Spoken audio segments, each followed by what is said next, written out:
Wanda Davis says, "Sir, I think something is wrong with your glass. Bryce Holloway stopped mid-laugh. He turned, scanned her top to bottom. Wanda Holloway, who let this filthy creature near my table? Look at you reek. You're ignorant. You're dirt poor. And you dare open your mouth near people like us. He stepped forward. You're nothing. Get out before I have security drag you out like the garbage you are. A woman lifted her phone, filming. Men at the next table snickered. A waiter looked at the floor. 400 guests, not one voice. Wanda stood still, but none of them could have imagined what was coming. Very soon, every soul in this room would be desperate for the one person they just threw away. 2 hours earlier, the Holloway Grand Hotel ballroom was already a kingdom with no room for someone like Wanda Davis. Crystal chandeliers hung from gold leaf ceilings like frozen constellations. A 16-piece orchestra played Debussy beneath ivory-draped windows. 400 guests moved through the space in tuxedos and couture gowns, their laughter blending with the clink of Waterford crystal. The air carried Dom Perignon, truffle oil, and perfume that cost more per ounce than Wanda earned in a week. Ice sculptures shaped like the Holloway corporate crest towered over tables draped in Italian linen. This was the annual Holloway Foundation Charity Gala, a cathedral of wealth, where Manhattan's elite came to remind each other they owned the world. Behind the swinging kitchen door, fluorescent lights, industrial soap, gray concrete. That was where Wanda belonged. At least, that was what they told her. Wanda Davis, 52, had worked at the Holloway Grand for 6 years. She arrived at 4 every afternoon and left past midnight. She mopped, scrubbed, emptied bins overflowing with napkins stained by champagne and lipstick. She moved through the hotel like a shadow, quiet, efficient, invisible. Her hands were cracked from chemicals. Her back ached from years of bending. Her gray uniform carried her first name in white stitching, just Wanda. No last name. Last names were for people who mattered. But if anyone had truly looked, they would have noticed things that didn't fit. The way her eyes tracked conversations with clinical precision. The way she read discarded newspapers from the science section, lips moving silently over chemical nomenclature. Around her neck, hidden beneath her collar, hung a thin silver chain with a pendant so small it could pass for nothing. A miniature Erlenmeyer flask. 18 years she had worn it. No one had ever asked. No one had ever cared. In her locker, behind a spare uniform, sat a worn paperback. Advanced Organometallic Toxicology, 3rd edition.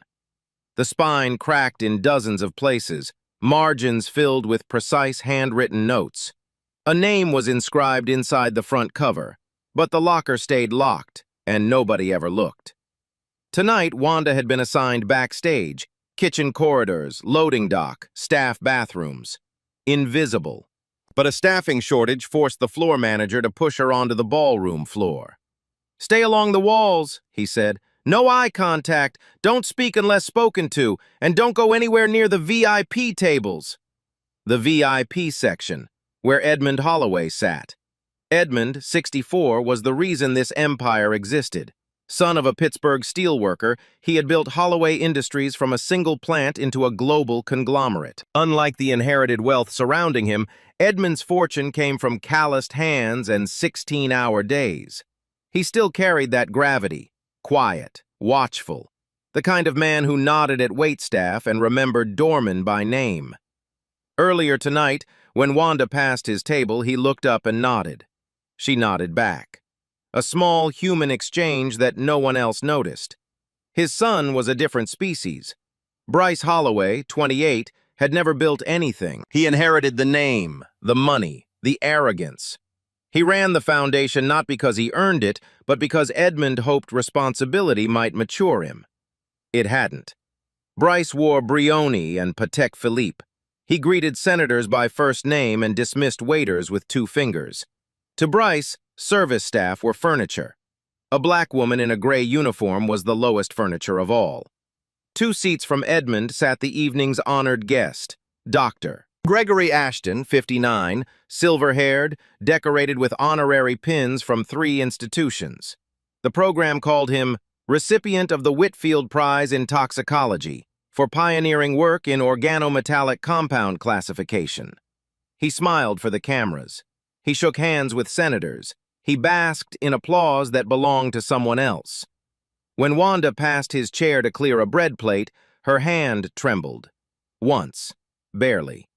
She did not look at him, but her jaw locked, and her heart slammed against the glass flask beneath her collar. She knew who Gregory Ashton was. She knew what he had stolen. The prize on his chest was built on her research, her data, her years. A lie that had cost Wanda everything she ever was. But tonight was not about the past. Something was happening at this table right now that no one else could see. What Wanda would discover in the next hour would change Edmund Holloway's fate and resurrect a name the world had tried to bury. Wanda kept her head down and worked the edges of the ballroom, staying close to the walls the way she had been told. She wiped spills no one thanked her for. She emptied trash bins while guests laughed 3 feet away without acknowledging she existed. She was furniture. She was air. And she had learned over 6 long years that being invisible was safer than being seen. But the VIP section pulled at her like gravity. She couldn't stop thinking about Edmund Holloway's hand, the way his fingernails carried that faint bluish tint when he lifted his champagne flute. She had noticed it the first time she passed his table. A whisper of discoloration that most people would dismiss as a trick of the chandelier light. But Wanda's mind didn't work like most people's. It was cataloged. It is cross-referenced. It was memorable. She found a reason to move closer, a napkin on the floor near the head table. She knelt to pick it up, and as she did, she inhaled. There it was again, faint, bitter, almond, drifting from the half-empty champagne glass at Edmund's right hand. The scent was so subtle that no one sipping wine or eating filet mignon would catch it. But Wanda caught it the way a musician catches a single wrong note in a symphony. She looked at Edmund. His face was flushed. Not the flush of celebration, but something deeper, something chemical. He had loosened his collar. His speech had slowed, words slightly thick, and the guests around him attributed it to drink. But Wanda saw his fingers. The bluish tinge in his nail beds was darker now, spreading. Peripheral cyanosis. Early stage, progressive. Her stomach turned cold. She knew this pattern. She had studied it for 3 years of her life, written 40 pages about it, and documented every stage from the first symptom to cardiac arrest. She knew it the way she knew her own name, the name the world had erased. She had to tell someone. Wanda approached Dr. Caroline Foster, the on-site physician stationed near the bar. Foster was reviewing her phone, relaxed, confident that tonight's biggest medical emergency would be a twisted ankle on the dance floor. Wanda spoke carefully, respectfully, the way she had learned to speak to people who held power over her. "Doctor, I'm sorry to bother you. I've noticed the gentleman at the head table, Mr. Holloway. His nail beds are showing cyanotic discoloration, and there's an unusual odor from his glass. I think he may need medical attention." Foster looked up. Her eyes moved from Wanda's face to the gray uniform, the stitched name tag, the mop cart parked 6 feet behind her. The doctor's expression shifted, not to concern, but to something between amusement and irritation. "I appreciate your concern," Foster said, her tone polished and dismissive. "But Mr. Holloway's health is being monitored by a medical professional. That would be me." She paused. "You're the cleaning staff, correct? I don't think I need a janitor diagnosing my patients. Please go back to your duties." Wanda opened her mouth to explain. The compound profile, the symptom timeline, the smell. But Foster had already turned away, returning to her phone as though the conversation had never happened.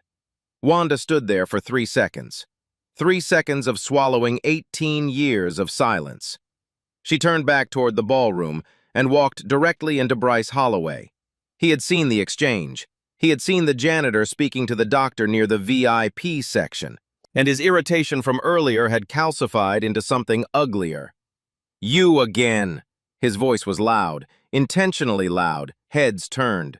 "I told you to stay away from this section. What part of that was too complicated for you to understand?" He looked at the guests and gestured at Wanda with an open palm, as though presenting evidence of contamination. "This is what happens when you hire these people. You give them a mop and they think they belong at the table." The phrase, "these people," hung in the air like smoke. A man in a silk tie chuckled. A woman whispered behind a manicured hand. At the far end of the table, a young guest held his phone at waist height, recording. No one said stop. No one said that's enough. Bryce stepped closer. "Let me make this simple enough for even you. You are a janitor. You clean toilets. You are not a doctor. You are not a guest. You are nothing in this room. You exist here because someone has to scrub what we leave behind. So take your cart, take your smell, and disappear. Or I will have you fired, blacklisted, and thrown out the service entrance like the rest of the trash." Every word was a brick, and every person watching added mortar by saying nothing. Dr. Ashton sat 6 feet away, watching the entire scene with a faint, curious expression, the way a man studies something he almost recognizes but cannot quite place. Then he looked away, uninterested, and returned to his conversation. He had looked directly at the woman whose life he destroyed, and he did not remember her. Wanda's hand moved to the pendant beneath her collar, the tiny Erlenmeyer flask, cool against her skin. She held it for 2 heartbeats. Her eyes were dry. Her face showed nothing. But inside, 18 years of injustice pressed against her ribs like a scream she had never been allowed to release. She picked up her mop. She turned away. She walked back toward the kitchen door. And behind her, Edmund Holloway rubbed his numb fingers together, frowned at the strange tingling in his lips, and reached for his champagne glass one more time. Because right now, behind that kitchen door, Wanda Davis was making a decision. And what she chose to do next would prove that the most dangerous thing in the world is not ignorance. It is the arrogance of those who believe they already know everything about everyone. The kitchen door swung shut behind her, and the orchestra vanished, replaced by the clatter of dishes and the hiss of industrial dishwashers. Wanda leaned against the concrete wall. Her pulse was steady. Her mind was not. Every instinct she had buried for 18 years was clawing its way to the surface. She closed her eyes and let the data run. Flushed complexion. Check. Peripheral cyanosis in the nail beds. Check. Bitter almond odor on the glassware. Check. Slurred speech attributed to alcohol. Check. Numbness in the extremities. He had been rubbing his fingers all night. Every symptom aligned. Every marker pointed to the same conclusion. A conclusion she had written about in a paper that now bore someone else's name. Compound 31B. Delayed organocyanide toxicity. Wanda opened her locker. She pulled out the worn copy of Advanced Organometallic Toxicology and flipped to the dog-eared chapter, page 214. The heading read, Compound 31B, Progressive Cytochrome Oxidase Inhibition via Chelation Pathway. She scanned the symptom timeline she had memorized years ago. At the current rate of exposure, the window was narrow. Edmund Holloway had less than 90 minutes before the compound overwhelmed his mitochondrial respiration and sent his heart into arrest. The doctors upstairs wouldn't see it coming because every early symptom mimicked simple intoxication. By the time the truth became obvious, it would be too late. She set the book down. She didn't need it. She had written the chapter from memory 100 times. Wanda returned to the ballroom with a fresh cleaning cloth and an empty tray, her camouflage.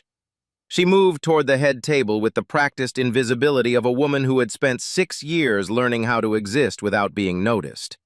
Edmund's champagne glass sat half empty at his right hand. She waited until the conversation at the table swelled with laughter, then cleared the glass onto her tray alongside 2 used napkins. No one looked. No one cared. The janitor was doing what janitors do. She carried the glass to a small utility room behind the service corridor, locked the door, set the glass on the metal counter beneath the fluorescent light. Then, Dr. Wanda Davis went to work. She pulled a UV pen light from her keychain, a $5 tool she carried out of old habit. She held it over the champagne residue and tilted the glass. Under ultraviolet light, the liquid fluoresced with a pale greenish hue that had no business being in any champagne ever produced. Organocyanide compounds emit characteristic fluorescence under UV exposure between 365 and 395 nanometers. Wanda knew the exact wavelength. She had calibrated the instruments for this test in a laboratory that no longer remembered her name. She needed a second confirmation. From the hotel's first aid kit mounted on the wall, she took a pH test strip. She dipped it into the residue. The strip shifted to a reading that was subtly but definitively outside the normal acidity range for sparkling wine. Consistent with an alkaloid contaminant. Consistent with compound 31B. Her hands did not shake. Her breathing did not quicken. 18 years away from a laboratory, and her methodology was flawless. She wasn't finished. Back on the ballroom floor, she made a second pass near the VIP table. This time, she watched the service rotation. Edmund's champagne was not poured from the bottles circulating among other guests. It came from a separate crystal decanter, a private reserve stationed on a silver tray behind his chair, refilled by a single dedicated server. Someone had specifically prepared his drinks. This was not an accident. This was a delivery system. Wanda mapped it in her mind. The decanter, the server, the timing of refills, the progressive accumulation of the compound in Edmund's bloodstream. She calculated 3 doses over the past 2 hours based on the cyanosis progression rate. The math was clean. The conclusion was absolute. Edmund Holloway was being poisoned, deliberately, at his own gala, and the clock was running.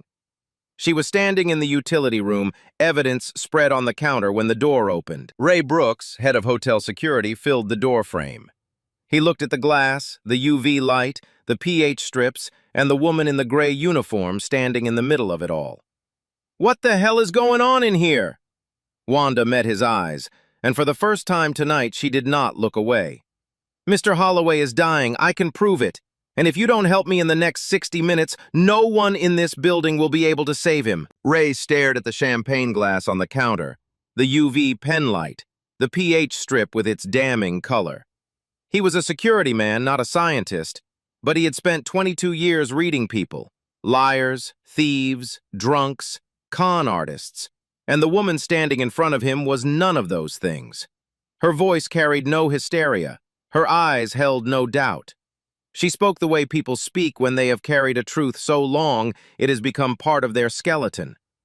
"Show me," he said. Wanda walked him through the evidence in 60 seconds. The fluorescence under UV, abnormal. The pH deviation, inconsistent with any champagne. The private decanter serving only Edmund. The symptom progression she had tracked across the evening. Flushed complexion, peripheral cyanosis, autonomic slowing. She used words Ray didn't fully understand, but the architecture of her logic was impossible to dismiss. This was not a hunch. This was a diagnosis delivered with the precision of a surgeon's blade. Ray made a decision that could end his career. He radioed his team. "Secure the VIP decanter. Quietly. Don't touch the contents. Bag it and lock it in the security office. No one is told. No one." He turned back to Wanda. "We need to get you to Dr. Foster." Wanda's jaw tightened.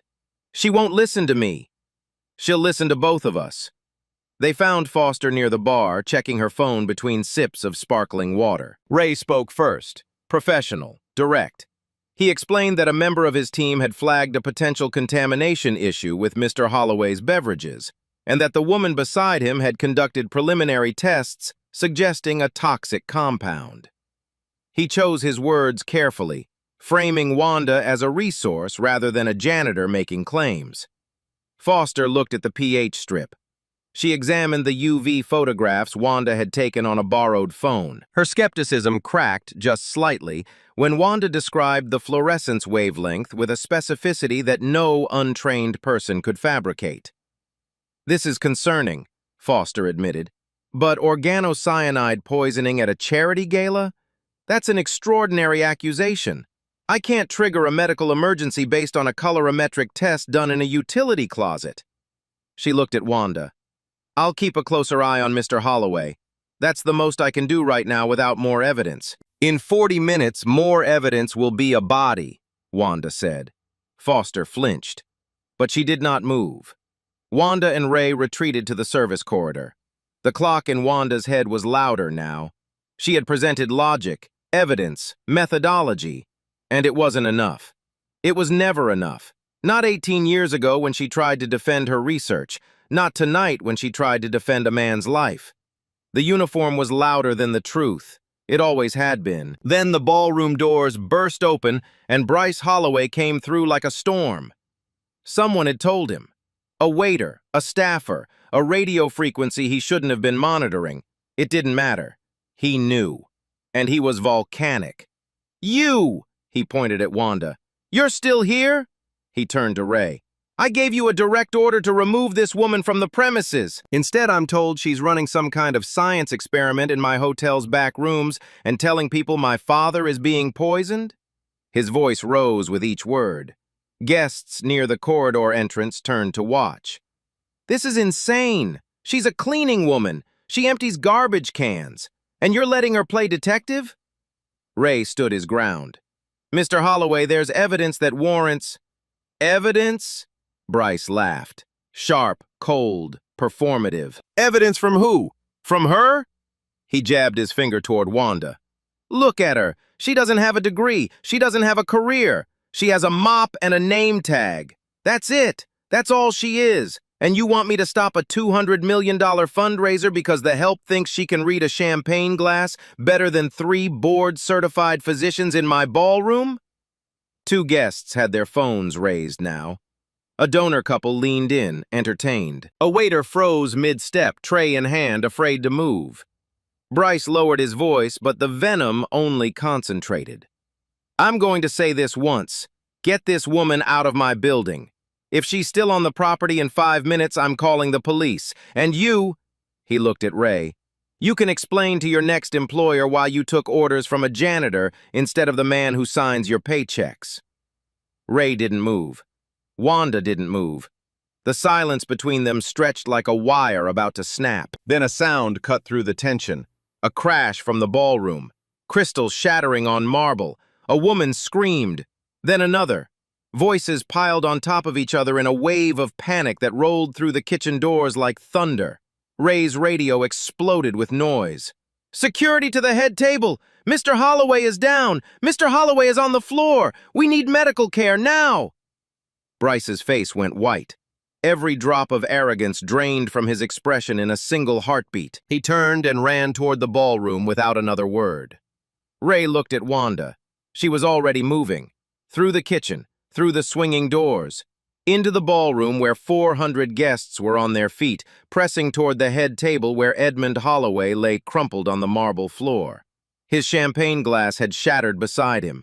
His face was gray, his lips were blue. His chest rose and fell in shallow, desperate gasps, the breathing pattern of a body losing its war against a poison that no one in the room had believed existed 5 minutes ago. Dr. Foster was on her knees beside him, fingers on his wrist, stethoscope pressed to his chest. She shouted for someone to call 911. She barked orders for the first aid kit. She was doing everything a competent doctor should do, and none of it would work. Because Foster was treating a cardiac event. She was following the protocol for a man whose heart was failing. But Edmund Holloway's heart was not failing. It was being suffocated at the cellular level by a compound that blocked the very mechanism his cells used to breathe. Standard cardiac intervention would stabilize nothing. It would buy minutes at best, and then those minutes would run out. Wanda pushed through the crowd. A guest shoved her shoulder. Get back, let the doctors work. Another blocked her path. Someone get the janitor out of here. But Wanda kept walking, straight toward the man on the floor, straight toward the truth she had been carrying all night, the truth that every person in this room had refused to hear. And now, finally, they had no choice. The crowd parted, not out of respect, but out of confusion. Why was the janitor walking toward the dying man? 2 guests reached to stop her. Ray stepped between them and held up his hand. "Let her through." Wanda knelt beside Edmund. Her eyes moved across his body with the speed and discipline of a clinician who had run this assessment 1,000 times. Nail beds, deep blue. Lips, cyanotic. Pupils, sluggish. Breathing, 12 per minute and dropping. Skin, cold, clammy, ashen beneath the chandelier light. She pressed 2 fingers to his carotid. His pulse was thready, irregular, fading. She looked up at Foster. "What are you giving him?" Foster blinked. No janitor in the history of her career had ever asked her that question in that tone. "Aspirin, nitroglycerin, standard ACS protocol. I've called for a defibrillator." "Stop." Wanda's voice was not loud, but it cut the air like a scalpel. "This is not acute coronary syndrome. Aspirin won't help. Nitroglycerin will accelerate vasodilation and speed the compound through his system faster. You are making it worse." Foster stared at her. The ballroom was silent. 400 people holding their breath, watching a woman in a gray uniform contradict a licensed physician over a dying billionaire's body. "Who the hell do you think you are?" Foster whispered. Wanda reached beneath her collar. She pulled the thin silver chain over her head and held the pendant in her open palm. The miniature Erlenmeyer flask, catching the chandelier light the way it had never been allowed to before. She held it for 1 breath. 2. Then she spoke. "My name is Dr. Wanda Davis. I hold a doctorate in biomedical toxicology from the Caldwell Institute of Biomedical Sciences. I am the original author of the classification system for compound class cyanide derivatives, the system the medical community calls the Ashton Toxicological Framework." She paused. "It is not Dr. Ashton's work. It is mine. Every page, every formula, every conclusion. It was stolen from me 18 years ago by a man who is sitting in this room right now." The silence that followed was so complete that the only sound was Edmund's labored breathing and the distant wail of an approaching ambulance. 400 heads turned. Eyes searched. And then, one by one, they found him. Dr. Gregory Ashton stood frozen at the edge of the crowd, champagne glass still in his hand. The color had left his face entirely. His mouth opened, but no sound came. For 18 years, he had lived inside a lie so comfortable he had forgotten it was a lie.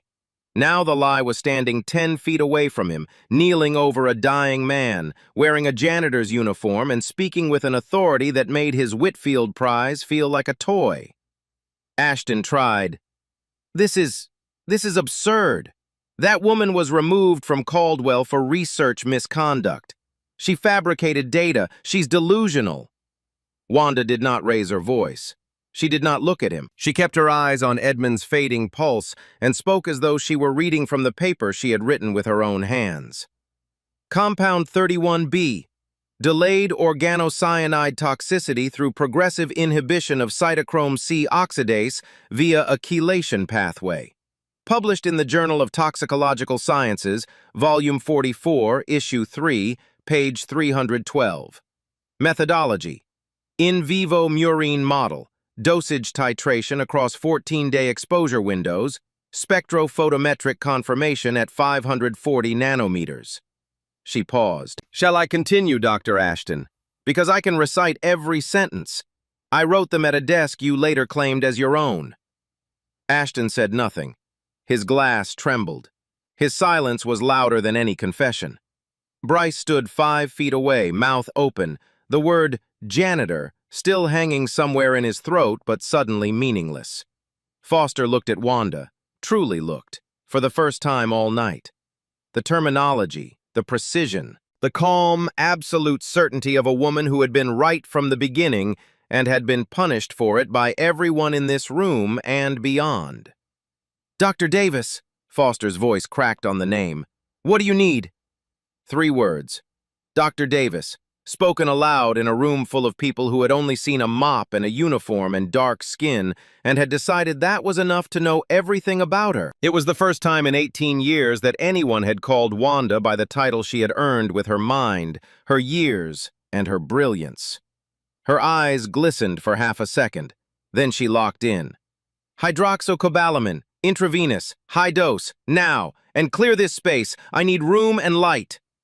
Foster's hands moved fast. She pulled the first aid kit open, laid out what she had. Gauze, saline, a basic IV line, epinephrine, oxygen mask. Standard emergency supplies. Nothing designed for what was killing Edmund Holloway. I don't carry hydroxycobalamin, Foster said. It's not standard for event medical kits. The nearest hospital is 22 minutes by ambulance. 22 minutes. Edmund didn't have 22 minutes. His oxygen saturation read 81% on the portable pulse oximeter Foster had clipped to his finger. Below 90 was dangerous. Below 80 was organ failure. The number was still falling. Wanda didn't panic. Panic was a luxury for people who hadn't spent a decade training their minds to function inside a crisis. She closed her eyes for 3 seconds, not to pray, but to search. Somewhere in the architecture of her memory, behind 18 years of mopping and scrubbing and being invisible, the researcher was still alive. And she was thinking. Hydroxycobalamin is a form of vitamin B12. It works by binding to cyanide ions in the bloodstream, converting them to cyanocobalamin, which the kidneys can excrete. If she couldn't get hydroxycobalamin, she needed the closest pharmacological relative available within this building. Right now. Her eyes opened. Does this hotel accommodate guests with pernicious anemia? Foster frowned. What? Pernicious anemia. B12 deficiency. Some luxury hotels stock injectable cyanocobalamin for VIP guests with the condition. It's a concierge medical service. Does the Holloway Grand offer it? Foster turned to Ray. Ray was already on his radio. 30 seconds later, the answer came back from the executive chef. Yes. The hotel kitchen maintained a supply of injectable cyanocobalamin in a pharmaceutical-grade refrigerator for a long-term VIP resident on the 14th floor who required weekly B12 injections. Get it, Wanda said. All of it, now! Ray dispatched a security officer at a sprint. The man crossed the ballroom, through the kitchen, into the service elevator. 90 seconds later, he returned carrying a small medical cooler.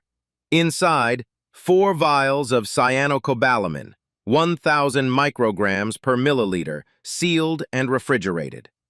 Wanda examined each vial, checked the expiration dates, checked the concentration, calculated the dosage in her head. Body weight estimation for a 64-year-old male, approximately 85 kilograms, adjusting for the severity of cyanide exposure based on the cyanosis progression rate she had tracked over the past 2 hours.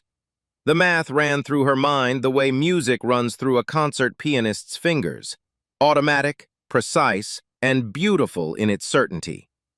I need the IV line, saline drip, slow push, not bolus, and someone elevate his legs, 12 inches. Foster set the IV, Wanda prepared the injection. The ballroom was a cathedral of silence. 400 guests stood in a ring around the marble floor where a billionaire lay dying, and a janitor held the syringe. Somewhere in the crowd, a woman was crying softly. Somewhere else, a phone screen glowed, still recording. Then Bryce stepped forward. He moved through the crowd like a man walking through water, slow, heavy, his face carved from white stone. He planted himself between Wanda and his father's body. His hand closed around her wrist. "No!" His voice was hoarse. "You are not putting anything into my father. I don't care what you say you are. I don't care what letters you claim to have after your name. You are a janitor in my hotel, and I will not let you kill my father with whatever is in that needle." His grip was tight. His eyes were wet, not with compassion, but with the terror of a man who had built his entire identity on control and was watching it disintegrate. Wanda looked down at his hand on her wrist. Then she raised her eyes to meet his. She did not pull away. She did not flinch. She spoke with the calm of a woman who had already lost everything and therefore had nothing left to fear. Your father's oxygen is at 79%. In 10 minutes, his organs will begin to shut down. At 15, his brain will start to die. You can destroy me tomorrow, fire me, blacklist me, drag my name through every court in this city. but if you stop me right now, you will not have a father to defend." The words landed like stones dropped into still water. Bryce's grip loosened, not because he believed her, but because the truth in her voice was heavier than his rage. Ray stepped forward and placed his hand firmly over Bryce's. "Let go, Mr. Holloway." It was not a request. Bryce's fingers opened. He staggered backward. Foster caught his arm and moved him aside. The path was clear. Wanda knelt on the cold marble floor. Chandelier light poured down on her from above, catching the silver pendant still hanging from her hand. The Erlenmeyer flask, swinging gently like a tiny pendulum counting the seconds Edmund had left. Around her, a circle of tuxedos and gowns and diamonds pressed close, watching with the desperate attention of people who had realized, too late, that the most important person in the room was the one they had tried to throw out. She took Edmund's arm, turned it, found the antecubital vein on the first attempt. 18 years away from a laboratory, and her hands remembered the anatomy like a language learned in childhood that never truly fades. She connected the IV line, drew the cyanocobalamin into the syringe, measured, double-checked, then pushed the plunger with a slow, controlled pressure that betrayed not a single tremor. The liquid entered his bloodstream. Wanda adjusted the saline drip. She positioned Edmund's head to open his airway, chin tilted, jaw forward. She elevated his legs with folded tablecloths. She placed the oxygen mask over his mouth and calibrated the flow rate. Every movement was deliberate, methodical, and performed with the quiet authority of someone who had done this 1,000 times in her mind during 18 years of exile. Then she waited. 1 minute. Edmund's pulse oximeter read 78. No change. Bryce was pacing behind the crowd, his hands pulling at his hair. Foster monitored the IV with trembling fingers. A guest near the back was praying audibly. 2 minutes. 78. Still no change. The ambulance siren was growing louder somewhere outside, but it sounded impossibly far. Wanda watched Edmund's fingernails, the same detail she had noticed hours ago when she was just a woman with a mop who saw what no one else bothered to see. 3 minutes, 79. She did not blink. 4 minutes, 80. Wanda exhaled, a slow, controlled breath that she had been holding in her chest without realizing it. The number was climbing, the chelation was working, the compound was being bound, neutralized, pulled from the receptors on Edmund's mitochondria, one molecule at a time. 5 minutes, 83. The bluish tint in his nail beds began to soften. Color, real, living color, crept back into his fingertips like dawn pushing through the edge of a long night. 6 minutes, 85.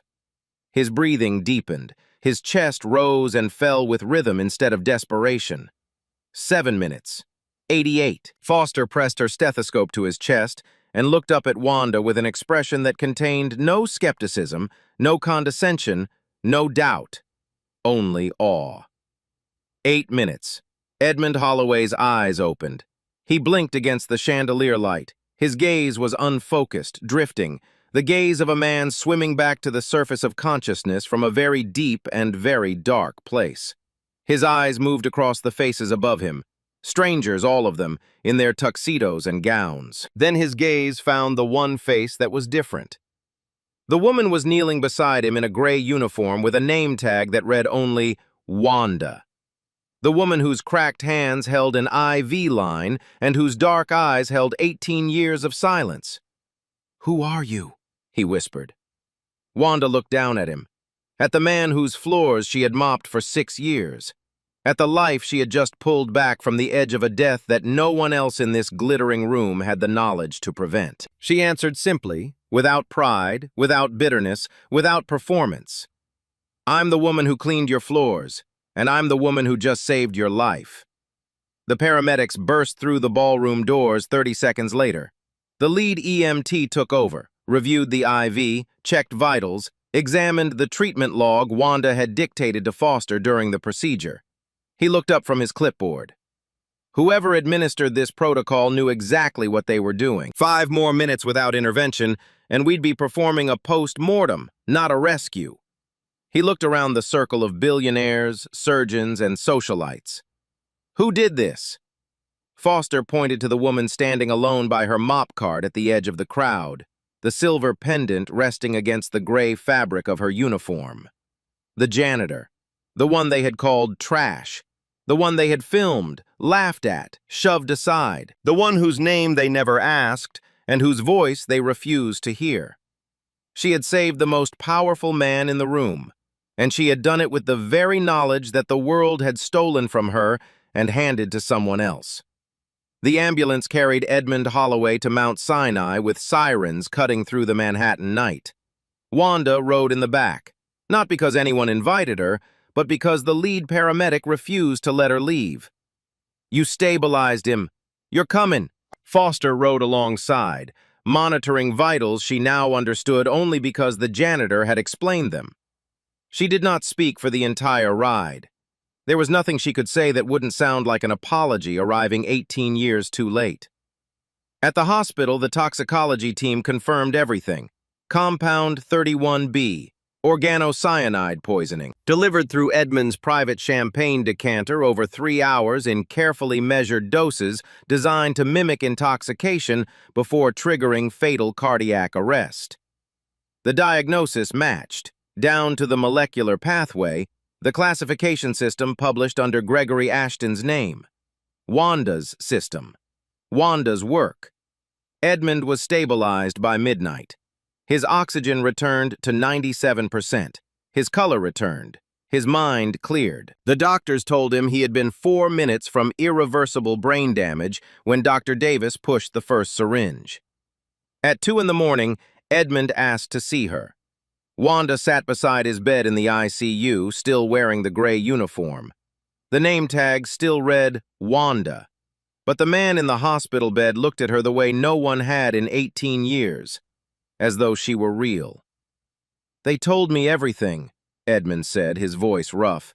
"What you saw, what you knew, what they did to you." He took her hand, cracked, chemical-stained, in his trembling palm. "I owe you my life, Dr. Davis, and I intend to pay that debt." Wanda held his hand. She did not cry, but for the first time in 18 years, she did not feel invisible. Somewhere back at the Holloway Grand, Bryce sat alone in the empty ballroom, surrounded by overturned chairs and shattered crystal, staring at a phone ringing with calls he was too afraid to answer. The story broke before sunrise. A guest's recording from the ballroom, shaky, vertical, raw, hit social media at 4:47 a.m. The video showed everything. Bryce calling Wanda trash, guests laughing, phones filming, and then the same woman kneeling on marble in a janitor's uniform, pushing a syringe into a billionaire's arm while 400 people watched in stunned silence. By noon, the clip had 14 million views. By evening, it had 42 million. The hashtag Justice for Wanda trended in 11 countries. The journalists came next. Investigators pulled Caldwell Institute records, email correspondence, time-stamped drafts, laboratory notebooks, peer review submissions. Every document told the same story. In 2008, Wanda Davis had completed a landmark study on organocyanide toxicity syndromes. She had submitted her manuscript to the Journal of Toxicological Sciences. Her colleague, Dr. Gregory Ashton, had accessed her unpublished data through a shared university server, rewritten the introduction, and submitted the paper under his own name 3 weeks before Wanda's submission was processed. When Wanda protested, Ashton accused her of fabricating results. The Institute convened a review board. Ashton had allies. Wanda had evidence. But evidence means nothing when the people judging it have already decided who deserves to be believed. Wanda was stripped of her credentials. Her name was erased from every publication. Ashton received the Whitfield Prize in Toxicology the following year for her work, her methodology, her discovery. He built an entire career on a foundation that belonged to a woman he had buried alive. Now the ground was giving her back. The Whitfield Prize Committee opened a formal review within 72 hours. The Caldwell Institute launched an independent ethics investigation. Scientific journals began issuing corrections, removing Ashton's name, restoring Wanda's. One by one, the pillars of Ashton's reputation crumbled like plaster over rotten wood. Dr. Gregory Ashton held a press conference on the fourth day. He stood behind a podium with trembling hands and a prepared statement. He denied everything. He called Wanda a disgruntled former colleague. He cited his decades of contributions to the field. But the reporters had the timestamps. They had the lab notebooks. They had Wanda's handwriting on drafts dated months before Ashton's submission. He left the podium without taking questions, climbed into a black car, and was not seen publicly again. The Whitfield Prize was formally rescinded on day 12. On day 19, it was awarded to its rightful owner, Dr. Wanda Davis. Bryce Holloway's reckoning arrived quietly. He attempted to control the narrative, issuing a statement claiming the hotel's medical team had managed the crisis efficiently. But Ray's security footage told the full truth. Bryce blocking the corridor, grabbing Wanda's wrist, threatening to have her arrested while his father lay dying. Edmund watched the footage from his hospital bed. He said nothing for a long time. Then he picked up his phone and made one call. Bryce was removed from the Foundation's leadership that afternoon. Edmund kept his promise. Within 6 weeks, he personally funded the establishment of the Davis Institute for Toxicological Research, an independent laboratory with Wanda as its founding director. Full resources, full autonomy, a research team of her choosing. The Caldwell Institute issued a formal public apology, and Wanda's name was restored to all original publications. The criminal investigation into Edmund's poisoning led to a former business rival who had orchestrated the assassination through a compromised catering employee. Both were arrested. Edmund recovered fully, and on the day the Davis Institute opened its doors, Wanda stood in the lobby wearing a white lab coat for the first time in 18 years. The Erlenmeyer flask pendant rested above the coat, visible, unhidden. Behind her on the wall hung a framed photograph, her original research team at Caldwell, 2008. She stood in the center, young, brilliant, unbroken. Beside the photograph, a plaque read, "For every voice that was silenced, for every truth that survived." Wanda Davis mopped floors for 6 years. She cleaned toilets, emptied trash cans, and scrubbed stains left behind by people who never learned her last name. She did it silently, without complaint, without bitterness, because survival does not wait for justice, and dignity does not require an audience. But she never stopped being a scientist, not for one day, not for 1 hour. The knowledge lived inside her the way a heartbeat lives inside a chest, constant, quiet, waiting. The world told her she was nothing, a janitor, a uniform, a dark-skinned woman with a mop who had no business speaking in rooms where powerful people gathered. They laughed at her. They filmed her humiliation. They turned away when she needed one single person to listen. And then the moment came, the moment it always comes, when the truth could no longer be ignored. When every degree, every title, every tailored suit in that ballroom meant nothing, and the only thing that mattered was knowledge, real knowledge, the kind that cannot be stolen, cannot be silenced, and cannot be erased, no matter how hard the world tries. The most dangerous prejudice is not hatred. It is an assumption. The assumption that the janitor cannot be the doctor. The assumption that the uniform is the person. The assumption that you already know everything about someone based on what they look like, what they wear, or where they stand in the room. Wanda Davis proved that knowledge does not expire, that dignity does not diminish, and that truth, no matter how long it is buried, always finds its way back to the surface. If her story moved you, if it made you think about someone you may have overlooked, if it reminded you that extraordinary people are often standing right beside us in silence, then do something right now. Like this video, because every like tells the world that stories of justice and dignity matter. Share it, because someone you know needs to hear this today. Subscribe, because we tell stories like this every week. And leave a comment. Have you ever been judged by your appearance instead of your ability? Tell me your story. I read every single one.